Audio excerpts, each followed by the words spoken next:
Vice Chairman, sir, on the 8th of November 2016,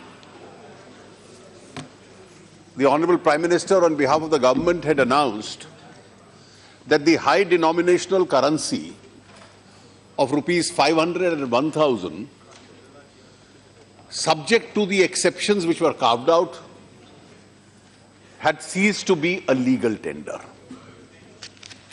Now, there were various rationales and reasons why the government came to this conclusion. This action was taken under Section 26(2) of the RBI Act, under which the Central Board of the Reserve Bank of India can make a recommendation to the government, and after consultation with the Central Board, the Government of India takes a particular decision. The obvious intention was that we have seen the vices of large quantums of cash currency operating in the system. And compared to what's happening in the rest of the world, the volume of cash currency in India was extraordinarily large. Cash currency in India was almost 12.2% of India's GDP, which is extraordinarily high. Now, this leads to a large number of transactions in cash, which necessarily involves evasion of taxes and therefore a shadow economy or a parallel economy coming into existence. This also enables and facilitates crime. This also has the impact of being a facilitator as far as fake currency is concerned, and also several kinds of anti-national offences like terrorism, etc., survive on the strength of cash currency. Cash currency also creates an increased temptation for corruption in a society. And the object was that we must move towards a greater digitalized economy, compress the extent of cash component in the economy itself, and therefore free the economy to the extent possible from these vices that I have mentioned. Now, the period under which it ceased to be a legal tender was from 8th of November 2016 till the 30th of November 2016.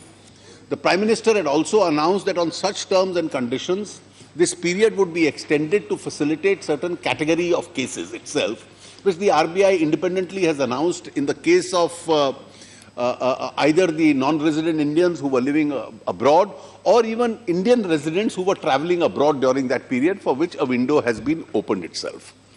Now, this having taken place, the next logical consequence of this is that the RBI's commitment under Section 34(1) of the RBI Act, in order to pay to the holder of that currency once that period is over, shall cease to exist.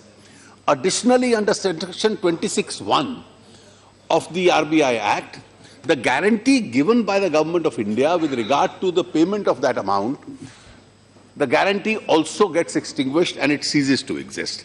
It is therefore necessary that a parliamentary legislation to this effect be brought.